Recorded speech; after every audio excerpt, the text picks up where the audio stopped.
நகராட்சி நிர்வாகம் மற்றும் குடிநீர் வழங்கல் துறையில் 64,000 கோடி, ஊரக வளர்ச்சி மற்றும் பஞ்சாயத்து ராஜ் துறையில் 60,000 கோடி, சுரங்கம் மற்றும் கனிம வளத்துறையில் 60,000 கோடி, எரிசக்தி துறையில் 55,000 கோடி, கலால் வரி டாஸ்மாக் 50,000 கோடி, பத்திரப்பதிவுத்துறை 20,000 கோடி, நெடுஞ்சாலை துறையில் 20,000 கோடி, நீர் ஆதாரத்துறையில் 17,000 கோடி, சென்னை மாநகராட்சியில் 10,000 கோடி, தொழில்துறையில் 8,000 கோடி, பள்ளி கல்வித்துறையில் 5,000 கோடி, மக்கள் நல்வாழ்வுத்துறையில் 5,000 கோடி, வேளாண்மை துறையில் 5,000 கோடி, சமூக நலத்துறையில் 4,000 கோடி, உயர்கல்வித்துறையில் 1,500 கோடி, இந்து சமய அறத்துறையில் 1,000 கோடி, ஆதி திராவிட நலத்துறையில் 1,000 கோடி, சுற்றுச்சூழல் மற்றும் வனத்துறையில் 750 கோடி,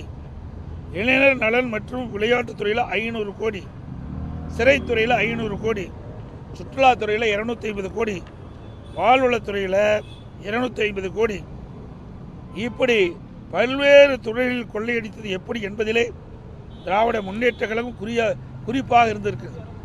ஆட்சி நிர்வாகம் சீராக இல்லாமல் சட்ட ஒழுங்கு சந்தி சிரித்துள்ளது. மக்களுக்கு போதிய பாதுகாப்பு இல்லை. தமிழகத்தில் தொழில் துவங்க வந்த முதலீடுகள் அண்டை மாநிலத்துக்கு சென்று விட்டன.